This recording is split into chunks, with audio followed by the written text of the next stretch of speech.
Երկու միջուկային տերություններ՝ Հնդկաստանը և Պակիստանը, կանգնած են պատերազմի շեմին։ Երկու հարևան երկրների միջև հարաբերությունները, որոնք պատմականորեն եղել են լարված, կրկին աննախադեպ սրվել են։ Սահմանային բախումների հաճախականությունը և հռետորաբանության ագրեսիվությունը վկայում են այս տերությունների միջև արդեն 4-րդ պատերազմի հավանականության մասին։ Միջազգային հանրությունից ահազանգեր են հնչում, որ միջուկային զենքեր ունեցող երկու պետությունների բացակամարտությունը կարող է աղետալի հետևանքներ ունենալ ոչ միայն տարածաշրջանի, այլև ամբողջ աշխարհի համար։ Լարվածության աճին զուգընթաց Հնդկաստանը զգալիորեն ուժեղացրել է իր ռազմական ներկայությունը Ջամու և Քաշմիրի սահմանամերձ շրջաններում, տեղակայելով լրացուցիչ 25,000 զինվոր և 200 տանկ Քաշմիրի գծի երկայնքով։ Բացի այդ, Հնդկաստանի ռազմաօդային ուժերը մշտական հերթապահություն են սկսել սահմանային գոտում, պատրաստ լինելով արագ արձագանքելու հնարավոր սադրանքներին։ Պակիստանն իր հերթին տեղակայել է մոտ 20,000 զինծառայող և զրահատեխնիկայի մի քանի դիվիզիոն այսպես կոչված ազատ Քաշմիրի տարածքում։ Նաև հայտնի է դարձել, որ Պակիստանը բերել է իր միջին հեռավորության հրթիռային համակարգերը սահմանին մոտ։ Այս ռազմական պատրաստությունների հետևանքով արդեն տեղի են ունեցել մի շարք միջադեպեր։ Քաշմիրի վերահսկողության գծի երկայնքով գրանցվել են հրադադարի տասնյակ խախտումներ, ներառյալ հրետանային հարվածներ և տեղային բախումներ։ Չնայած զոհերի պաշտոնական հաստատված թվերի բացակայությանը, անկախ աղբյուրները հաղորդում են առնվազն 15 զինվորական և 8 քաղաքացիական անձանց մահվան դեպքերի մասին։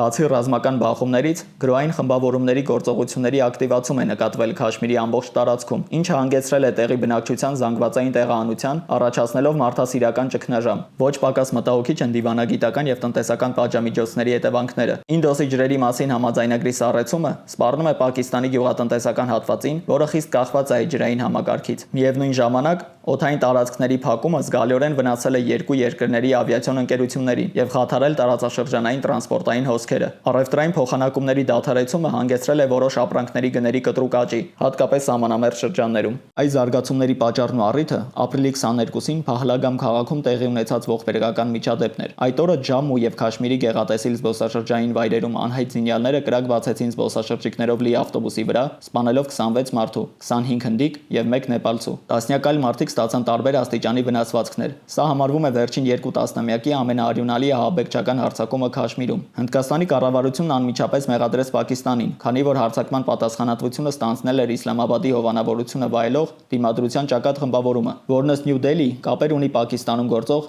Լաշքար-էլ-Թայբա ահաբեկչական կազմակերպության հետ։ Պակիստանը կտրականապես մերժեց այս մեղադրանքները, դիտարկելով միջադեպը Հնդկաստանի ներքին անվտանգության խնդիր։ Հենց այս հարձակման հետևանքով էր, որ երկու երկրների միջև փխրուն հավասարակշռությունը վերածվեց խորը ճգնաժամի, որի հետևանքներն այժմ սպառնում են ոչ միայն տարածաշրջանային, այլև գլոբալ անվտանգությանը։ Վերջին ժամերի տվյալներով երկու երկրները հետ են կանչում իրենց դիվանագետներին, միաժամանակ արտաքսում հակառակորդ պետության քաղաքացիներին, իսկ պակիստանյան առաջ քաշված ստորաբաժանումները կրակ են բացում հնդկական սահմանային հենակետերի վրա։